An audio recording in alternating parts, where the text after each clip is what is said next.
Well, the recent disbandment of the USAID by the Trump administration has sent shockwaves across Africa's health and developmental sectors. But what does this mean for the Nigerian healthcare situation? Today we are discussing consequences of USAID's disbandment and Africa's health and developmental consequences, of course, in the aftermath. I'm going to introduce my guests after we go on a short break. Don't forget, this is Inside Health, and I am your host, Chigi Chiagoram. Stay with us. We are local. We are right now with the wife of the man that was Why the main market is in chaos. People We are national. Those in support of this motion as amended, say aye. Aye. we have taken the vote by default. We are international. Israeli airstrikes. Donald Trump left us the worst unemployment.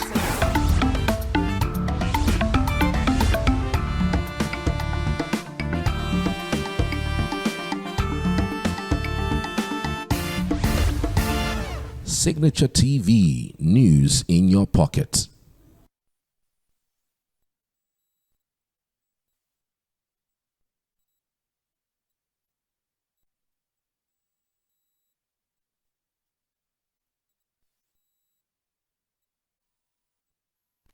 Well, if you're just joining us, this is Inside Health on Signature Television, and we are discussing consequences of Usaid's disbandment and its effect on African healthcare and developmental sectors. And of course, my guest in the studio is Dr. Chima Edoga.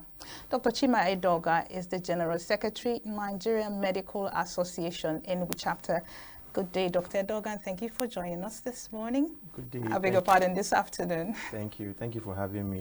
Absolutely. So we're discussing the recent disbandment of the USAID by the Trump administration. There's been a lot of talk and allegations, but I want you to give us a historical perspective to USAID. Yeah. Why was it formed? What is their mandate, and what has been their impact, across health sectors in Africa, humanitarian involvement, and things like that? Okay. USAID stands for United States Agency for International Development. Okay. It started sometime in the 1980s, and it was essentially made to further American interests through aid to different nations. Historically, they have been involved in different health and non-health programs, eradication of polio and other interventions. Essentially, it's supposed to work with the United States Department, that is run by the United States Secretary of State. So over time, they have been involved in health and development work. In health, they have a lot of work in prevention of HIV/AIDS. They also have work in malaria, tuberculosis, and in maternal and child health. They also have other work in agricultural sector, in disease prevention, like when you have diseases that break out, like when COVID-19 broke out in 2020, then Ebola virus that usually starts in the Central African area and then spreads. So they use the aid that they give to governments and to non-government organizations, because essentially they give aid directly to the Ministry of Health in some of these countries. They also work through non-governmental organizations. Some of Directly, them, without direct government yes, involvement. direct government involvement, so that those NGOs will now go and implement their work. They also collaborate with other agencies. Take for instance, USAID is an agency in the US government, while programs like PEPFAR is a program of the US government. So PEPFAR is directly involved in HIV/AIDS, across the world. And in Nigeria takes close to 10 to 15% of the funding for Africa because of our size. Nigeria is around 220 million people. It's the most populous black country in the world. So you also have other countries in Africa that have significant investments by USAID. Countries like Ethiopia, Central DRC, Democratic Republic of Congo. You also have South Africa. So they look at the problems that you have in those areas. Like in DRC, they are involved in disease outbreaks and surveillance because of the problem of Ebola and other diseases. In South Africa, they are very much involved in HIV because South Africa has a very high prevalence of HIV. In Nigeria, they're also involved in HIV, like I said, and it's going to be a challenge, with the withdrawal of. We're going to get to that. We're going to get to that. We're going to call for a special report where we give our viewer the perspective to the subject matter. But before we get to a special report, there was something you mentioned that I want you to pick up upon. You said USAID was formed to fulfill or to push a particular agenda of the U.S. government. Could you expand on what you meant by, an agenda of the Okay, US? every nation has interests. They call it national interests. Nigeria has national interests that is for the country, Nigeria. They also have interest in West Africa through ECOWAS, and then regionally in the whole of Africa, and then the rest of the world. So US being a dominant nation, following the effects of the Second World War, they helped essentially to defeat communism and to defeat fascism. You remember the Second World War. So after then, a lot of these agencies started coming out. And to further the interest of the United States is that the United States wants to be able to effect changes in different countries, have a leverage on those countries, so that the countries will be malleable to them in terms of. So it's more political now than health so related. They use the health aid to use it and consolidate on the relationship they have, because somebody that is giving you the aid will have a way of telling you, okay, do this and do not do that, strengthen your democracy, so that was how USAID came about. But over time, according to recent revelations, they might have lost focus in some areas, but they have very fundamental work that they do in some of these African countries, and Nigeria in particular. All right, that's fine. Thank you so much. So let's go for our special report so you can get a good grasp of the subject matter. The United States Agency for International Development, or USAID, has long been one of the most influential organizations in global development, particularly in Africa. From health initiatives to infrastructural development, it has played a pivotal role in shaping the continent's future. But what if the agency was to suddenly disband? What would the consequences be for Africa's health and development? For decades, USAID has been a key partner in Africa's journey towards sustainable development.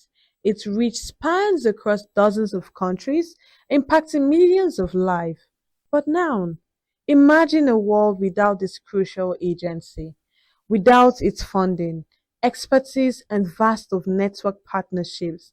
The very foundation of Africa's health and development sectors could crumble. One of the most significant areas of impact has been in the field of public health. USAID has been at the forefront of combating deadly diseases like HIV and AIDS, malaria, and tuberculosis, providing millions with access to life-saving treatments. In countries like Kenya, Uganda, South Africa, and even Nigeria, USAID health programs have helped reduce maternal and child mortality rates, increase access to family planning, and improve the overall health infrastructure. The disbandment of USAID would leave a massive void, one that local governments may struggle to fill. Take the fight against HIV and AIDS, for instance. USAID has been integral to providing antiretroviral therapy (ART) to millions, drastically reducing the number of deaths from the virus. Its programs have also educated populations, reduced stigma, and supported local healthcare systems to ensure better treatment options.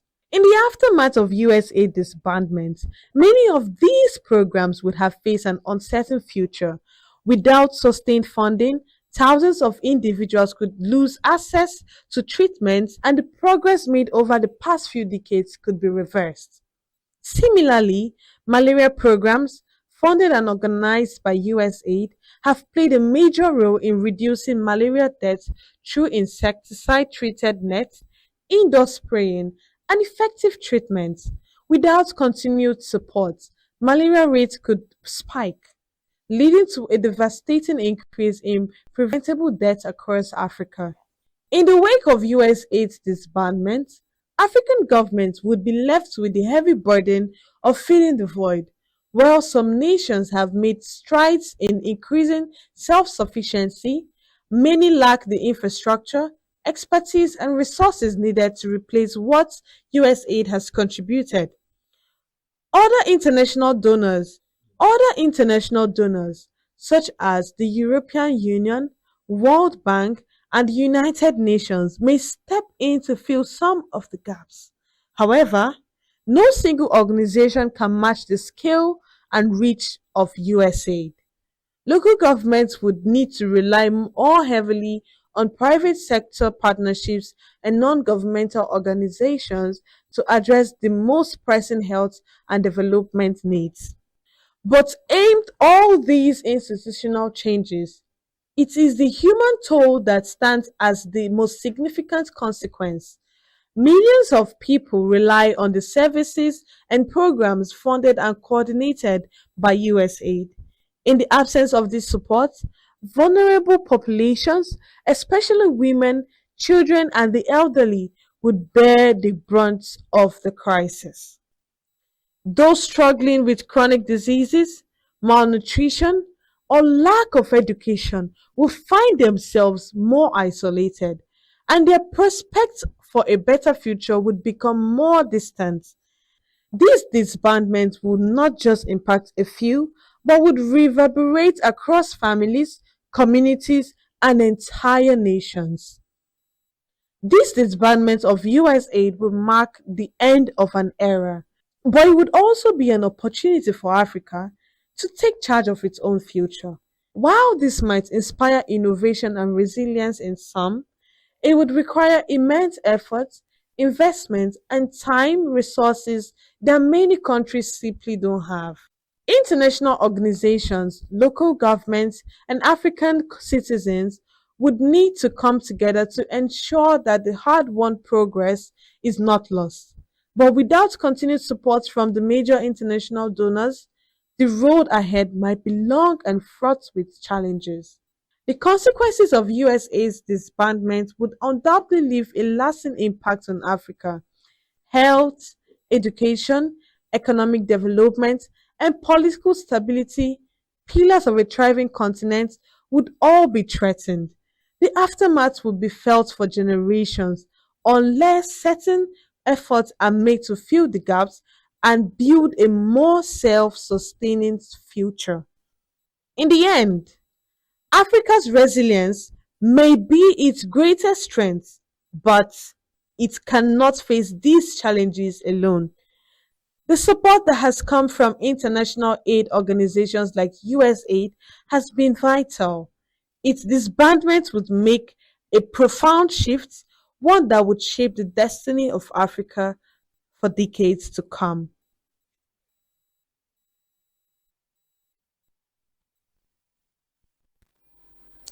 All right, thank you so much for still staying with us. Don't forget we're discussing consequences of USAID's disbandment and Africa's health and development in the aftermath.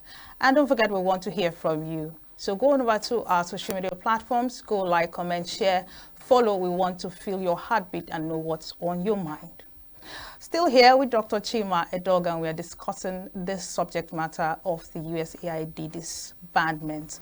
So, Doctor, from our research, from the special report, you could hear mentions made about HIV intervention, malaria intervention, and I even dare add emerging diseases and antiretroviral, it's called anti-resistance. You know the terminology. Drug resistance. Drug resistance. It's an emerging trend, resistance to antimicrobial drugs. That's the word I was looking for.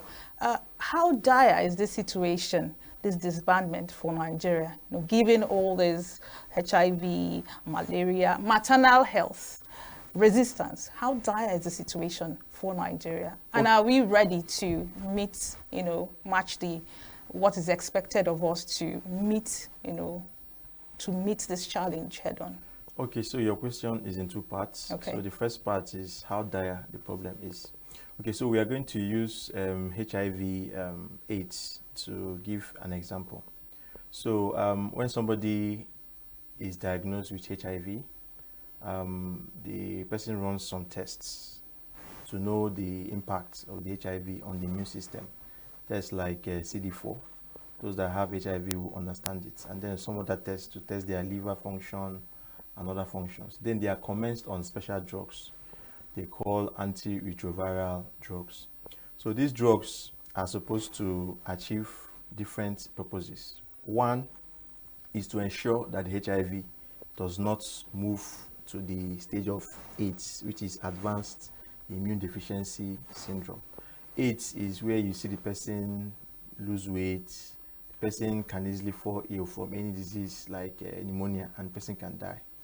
Then number two is if an HIV patient is not on medication, the person will be more likely to transmit the infection to the next person. So you now have a reduction in transmission because the person is taking the antiretroviral drugs. Then when the person is taking the antiretroviral drugs well, it will reduce the problem of antimicrobial resistance. Because okay, there's a connection somewhere. Yes, because if you are taking the drugs, even though some parasites like HIV can on their own develop resistance, but when you stop taking the drugs, it will give time for the virus to develop resistance, because you are supposed to continue to suppress the viral load so that it doesn't have enough strength to mount a resistance against that particular drug that the person is taking. So the first one that I mentioned, we are going to see more people moving from HIV to AIDS because they are unable to get medications. Prior to now, medications were given by some agencies like USAID. So the person living with HIV, they didn't need to pay. But now that the aid has been withdrawn and government is trying to make intervention, there is a lag period where people living with HIV will need to go and pay for the drugs.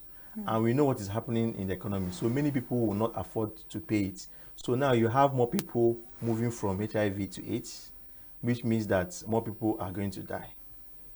You now have more people who are going to transmit the virus. So you have an increase in the prevalence from around 1.5% to 2% in adult population. It can increase, the average for instance, for Nigeria. So you have more people getting HIV/AIDS. Then you have more drug resistance, meaning that when you finally get the HIV/AIDS, the HIV/AIDS strain, the HIV virus that you got may be resistant. So even when you now begin to take the medications, it may not work. So it is a hydra-headed problem, using HIV as a problem, as a status. Then when you're talking about maternal child, there is what they call prevention of maternal to child transmission of HIV/AIDS, whereby the mother who is pregnant with a baby is HIV positive.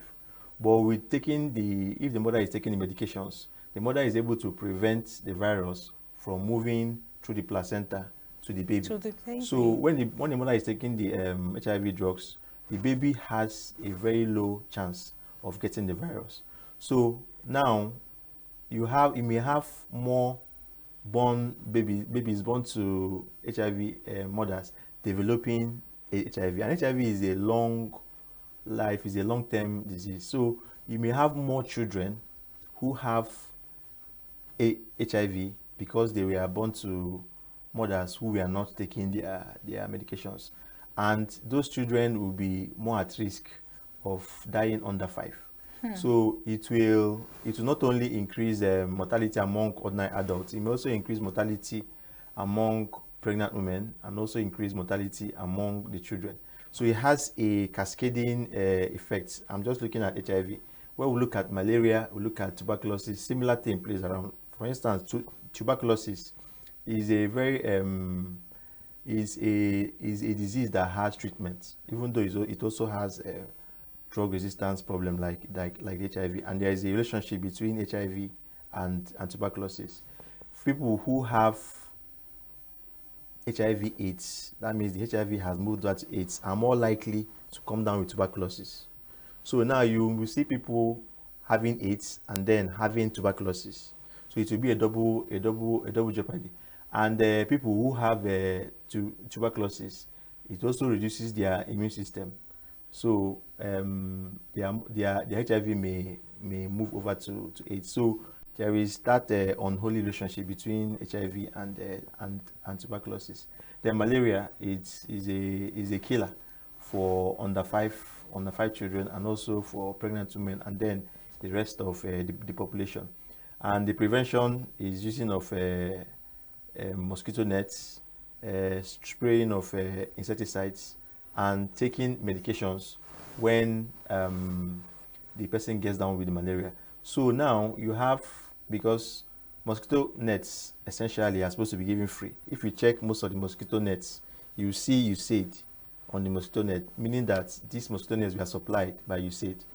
And some of them might have been supplied maybe a year prior, and they will still be in existence. So I'm envisaging that the impact will not be felt immediately. It may be felt in some months ahead. So we still have some time to intervene, because if, for instance, the stock or the supply chain would maybe last till maybe three months, and you stop the funding, some of those things that they have done will still be on, but some are going to have immediate impact, like the HIV drugs.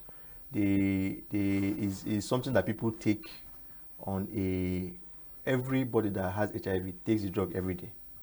So it's not like maybe you have a net and your mosquito net is going to last for you for some months before you have a need to get the nets. Unlike if you are on daily dosing of HIV drugs, most times they give them the drugs in terms of the supply, maybe a month, 2 months, or 3 months. So by the beginning of March, end of March, some persons would have started running out of their medications. So this problem may start peaking as from ending of this quarter into the next quarter. So we may have some window of opportunity to do an intervention. Then the second arm of the question you asked, can Nigeria rise to the occasion? There is a saying that necessity is the mother of all inventions. If problems do not happen, you are not going to invent. I'll give us a example. If COVID did not come in 2020, Nigeria's health system in areas like development of molecular laboratories, facility to produce some of the consumables like face mask and other personal protective equipment, even vaccine production, we wouldn't have made the strides that we made if not for the pandemic of the COVID-19. So, for instance, this withdrawal of fund, I would not want to call it disbandment, because disbandment is like everything has been halted and there is no hope of coming back. I would prefer to call it a halt. When you halt something, there is a likelihood that it can be restarted.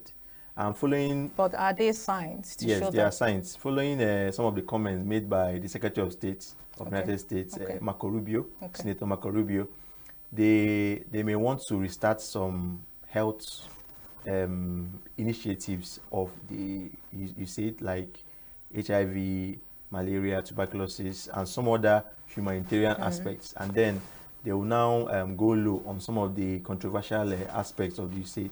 So, but we cannot wait for them as a nation. I think just immediately after the halt came, the Federal Executive Council had a meeting, and the Nigerian government, using Nigeria as an example, decided to allocate $1 billion, which was about what you said. You said last year they funded Nigeria with close to $1 billion, around 785 to $1 billion. So they want to replace what has been left, right? But it's not just about the funding. You also have the logistics of the funding. I'll give you a clear example. If a man brings out money, that money is just the first step. You need the money to be converted into procurements. You need individuals that are going to make sure that that money gets to the last mile, especially areas that are difficult to reach and rural communities, because we are talking about health inequality. So you have staff like those working with the USAID in Nigeria, around 28,000. So now when the funding has gone, they will not be paid again. So those people, if they are not properly integrated into the health system, are going to leave. So you don't have the human resource for health to ensure that the funding gets to the last mile. So it's not just about the funding; is a complete program. So the government is bringing up a multi-sectoral effort, bringing in ministries like Minister of Health, Minister of Finance, Minister of Environment, to see how they can understudy what you said it was doing, and with the funding that the Federal Executive Council approved, see how they can mitigate some of those impacts on the Nigerian health system and development sector. So it's an opportunity, it's a challenge for Nigeria, for other African countries, South Africa, Central, the Democratic Republic of Congo, and some of these African countries who rely heavily on foreign aid. And it should also make us to begin to think of how we can be weaned off from foreign aid, or look for other international collaborations and partnership, because it's not only USAID that provides funding. You have other funding agencies like the Global Fund, you have United Nations, you have WHO. Then you also have private foundations like the Bill and Melinda Gates, and other private foundations, and even foundations that are based in Nigeria, like the T.Y. Danjuma, the richest man in Nigeria, Dangote Foundation. So it may be an opportunity for people to rise to education and support what the government may be doing. And this intervention shouldn't just be at the level of the countries. It should also go down to the sub-national level. Take for instance in Nigeria, if the government at the Abuja is making interventions, the governments at the states should also make interventions. Take for instance, Benue, for instance, has a high prevalence rate of HIV. That is more than 5%. I worked in Benue many years back, and in a HIV program that was sponsored by PEPFAR. PEPFAR is an initiative of the US government that is working with USAID. So one of such days when I was doing consultation, I got a family. The grandfather, the father, and the child were coming to the HIV clinic to receive their medication. So you could see a generation of people that are on the medication. So imagine if that family is unable to receive their medications. Imagine what is going to be in their family. So states that have higher prevalence, because the national prevalence for Nigeria is around 1.5. Some states like Edo, Bayelsa, Benue have double or even triple the national prevalence. So those states need to take these halts more seriously than other states. Enugu is around 2.something%. All right, you did allude to the fact that there are some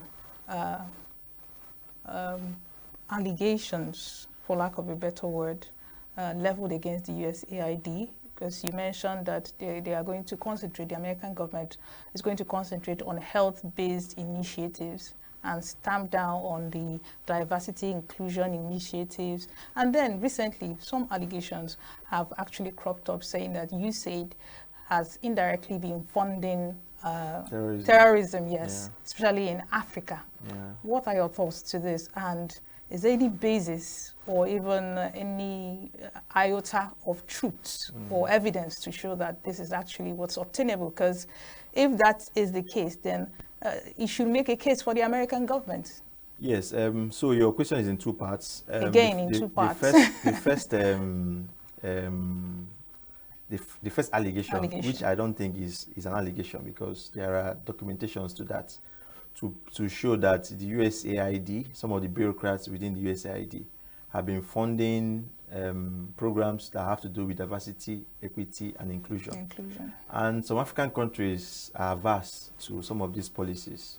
So because it's coming from the US government and it's tied to funding, so the amount of necessary pressures on some of these governments. A typical example is what happened in Uganda, where their legislature wanted to pass a bill that banned LGBT and was advocating for a death sentence. That may be a bit extreme, but some African countries like Nigeria culturally are averse to such. So there have been documented funding of some of those programs, not just in Africa, but in other countries. That's the Department of Government Efficiency, that is led by Elon Musk, who is the richest man in the world, have been discovering, and some of the allegations are quite shocking. So I wouldn't want to say that those allegations are unfounded. So there are some evidence to support the allegations. So now we want to understand the extent of the involvement in DI. Then the second part of the allegation is funding of terrorism. So a typical example is in a country like Afghanistan, where US does not have a current either an embassy or a consulate. Yet every week they bring in truckloads of United States dollars, purportedly to give to women or men who worked for them when they started their campaign in Afghanistan. And we know that some of this money will not go to those families. They will finally find their way to the Taliban. The Taliban is not like a normal government. Some countries designate them as a terrorist organization.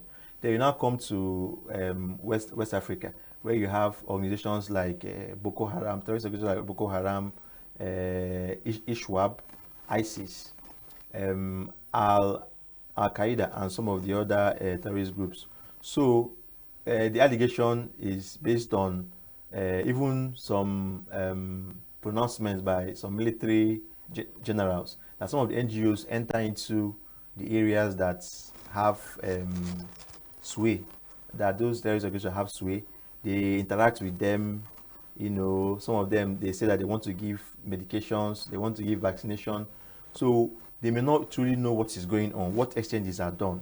So they are more likely suspecting that maybe the funding goes through that route. So those ones are still unproven, even though from the allegations that are coming out and some from even pronouncement by some agents of the government suggest that there may be some level of funding of terrorism, but it's still there are still allegations and they need to be proven.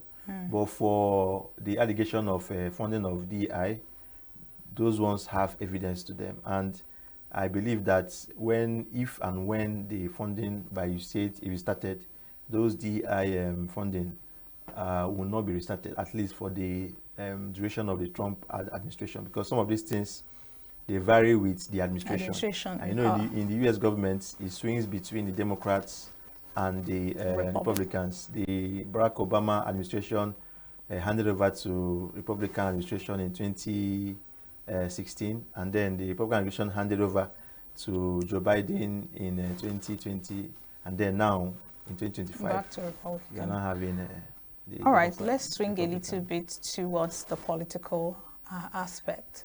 Now, you said we shouldn't use disbandment, Yeah, halt. but the halt. So Yeah. let's be hopeful and use Like words this. like halt. Okay, so following this halt, there's going to be a gap Yeah. in funding, definitely, regardless of the strategies Yeah. governments are putting in place. There's going to be a gap. Yeah. Now, do you think some countries who might be in competition with the US, for example, China, would want to step in? And if they step in, what are the implications for, developing countries like Nigeria? Should they allow them or view them with a particular kind of lens, or view them as strange bedfellows? What, in your own opinion, should be the way forward if China should rule Nigeria or any other country in that aspect? Okay, so for instance, the Nigerian government, apart from the 1 billion that they are trying to allocate to serve as a stopgap measure, they're also trying to place order for around 150,000 antiretroviral medications in the short term. So there has to be a short-term plan, there has to be a medium-term plan, and a long-term plan. So in the short term, which we believe this we are in, you could reach out to other nations like China and India. So these nations have and Bangladesh, they have very sophisticated drug production capacity. You also have the capacity in country because some pharmaceutical companies in Nigeria have actually advanced in the area of drug manufacturing. So they could scale, and it's better if you invest locally, so that money is not leaving Nigeria. So you have the issue of capital flights, because if the money is immediately invested in local companies, they can improve their capacity, and some of them, to improve their capacity, they may need to employ more labor. So apart from meeting the needs, at least in the short term, you may also be getting more employment and building capacity of your local industry. Because one of the things that is very important because of this, you say the halting, is that Nigeria needs to build the health system so that we'll be strong and we'll be able to withstand. Maybe today, as you said, what about tomorrow? Maybe the British government decides to stop theirs, or maybe the Canadian government, now that the Canadian government and Nigerian government are having some diplomatic squabbles. So what happens? So nations need to have their independence. Take for instance China and India. They don't depend on aid. Chinese governments may explore the opportunity to reach out to the Minister of Health, maybe in the form of provision of drugs, provision of the logistics that may be required, at least in the interim. And when nations give such support, there's a saying that he who pays the piper determines the tune. So there may be a gravitation of some African countries towards China, which we're already seeing in the infrastructural space, where China is carrying out capital projects. So the argument is United States have been giving funding for things like health, agriculture, education, non-tangibles, even though you can actually have some tangibility. Well, like the Chinese government has been involved in infrastructural development, building of railways, building of ports, refineries, and all such, which are capital projects, tangible projects, which also help to build development. Because if, for instance, now you build a railway, the railway is going to improve transportation of not just humans, it's also improve transportation of goods and services, so that you have lesser trucks that are on the road, destroying the roads and causing accidents. So it has multi-level impacts. So China may decide to say, okay, in addition to this capital project that we're helping some of these African countries, maybe we may need to enter into the soft diplomacy, which is in the area of provision of funds for. But China on its own also has their own national interests.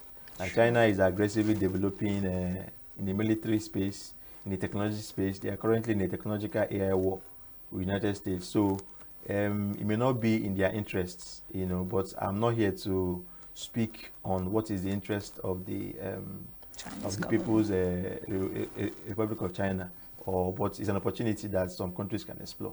So what I would say is that Nigerian government, apart from the domestic funding, because over time, Nigerian government has not met the Abuja Declaration, which dictates that 50% of the annual budget should be dedicated to to health. Over time, it has been less than 5%.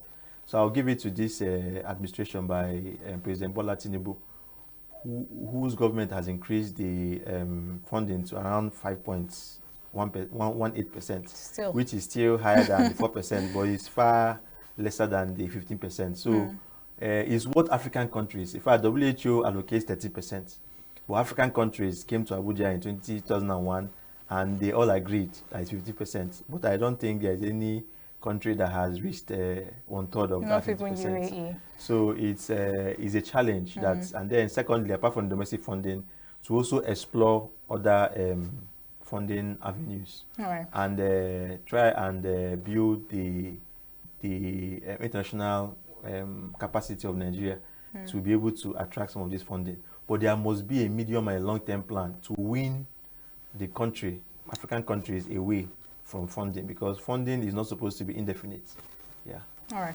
So what, in your own assessment, would be the impact of this halt on production, especially of vaccines and drugs? Like you mentioned, some indigenous pharmaceutical companies in Nigeria upping their game as regards production. So how would this impact on production with drugs, in focus? And vaccines too. Yeah, so it's an opportunity, because when nature abhors vacuum, so when you have disruptions in supply chain, like you are going to have, where drugs that are maybe coming in from different countries are no longer coming into Nigeria because they are paid for, and then they are supplied to Nigeria, then you now have supply chain that moves the drugs from whichever ports it enters to the last mile, depending on the region that they go to. Yeah. So you now have an opportunity for companies. Let's say, for instance, you have a Nigerian-based company or a company that is based in Ghana or whichever African country.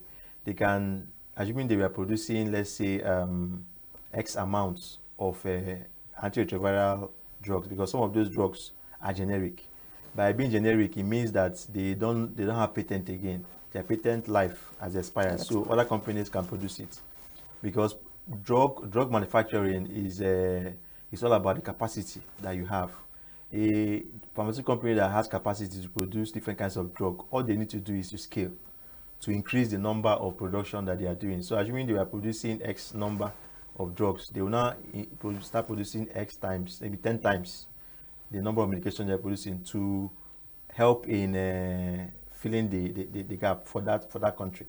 And it may even be an opportunity. Take, for instance, now you have maybe a need for antiretroviral drugs on a monthly basis in Nigeria. I'll give maybe an example of 500,000 ARVs, for instance. And the companies in Nigeria, they are able to produce up to that 500,000 and even exceed. So they can even begin to export to other African countries. So there may be some opportunities that may prevail itself. And opportunities, when you have sudden demand placed on you, may give opportunity for accelerated growth. So some labs were not in existence pre-COVID, but now they're in existence and they can run very sophisticated investigations like gene sequencing and all that. So without that demand that was placed on the Nigerian health system, you wouldn't have reason to the occasion. Like I said, necessity is the mother of all invention. Absolutely. Wonderful interview. Don't forget, we are discussing consequences of USAID's disbandment and Africa's health and development in the aftermath. We will call for our health tip of the week. Do take a listen.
Thank you for still staying with us. And that was our health tip of the week, the importance of water. It is necessary you take enough water.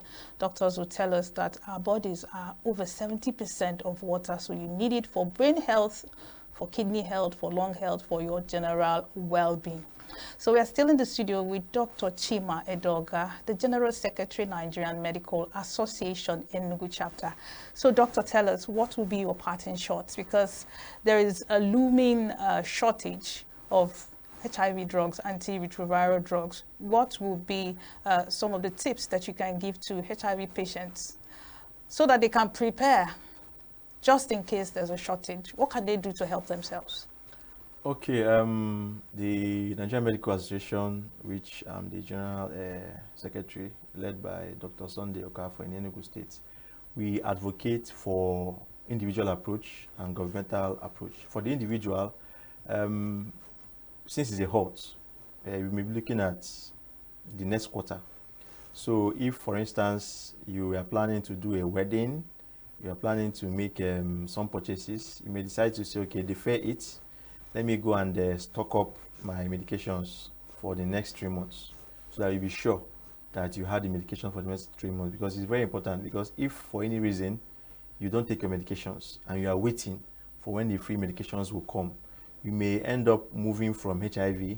Yeah, because I was saying, since it's free, yes, maybe the hospitals or agencies that give them out wouldn't be willing to give them as much as 3 months worth of drugs to stock. So they must have to buy.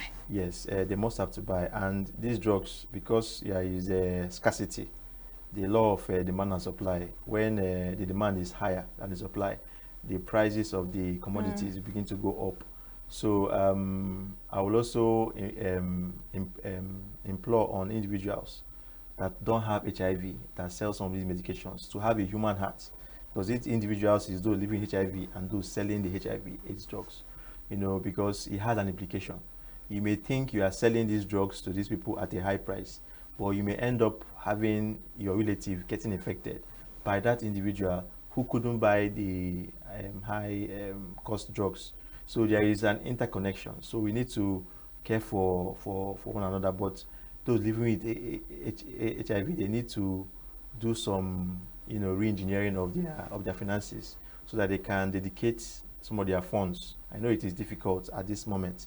They can dedicate some of their funds to buying these medications in the interim.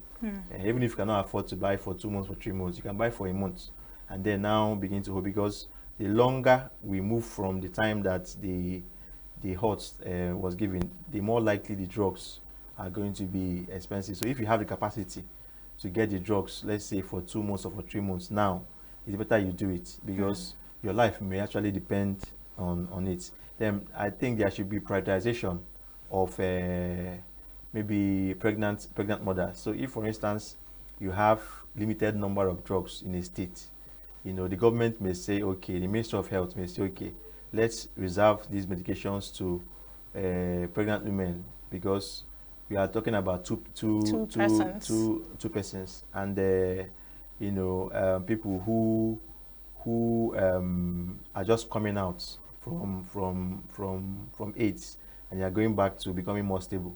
Because there are some people who were recently diagnosed. New cases. So such people, you can defer their commencement on ARV, and then prioritize people who have been on it after they were at the level of AIDS. Because when you get somebody at level of AIDS and you start treating the person will recover, the immune system will recover, and then the person goes back to a stable state. So there may be some level of prioritization by the government in this area, while the government is accelerating to their efforts. Processes. You know, it shouldn't be like a committee intervention, multi-sectorial committee intervention that takes weeks and months. It should be done as an emergency. Absolutely. Thank you so much, Dr. Chima. You've been very insightful on the show. And that's the much we can take on this show. Don't forget to go on over to our social media handles at Signature TV Official. Go like, comment, share, follow, and we'll be glad to hear from you. Well, join us same time next week, same station, for another interesting discussion on Inside Health. I'm still your host, Chigichi Agorom. Bye for now.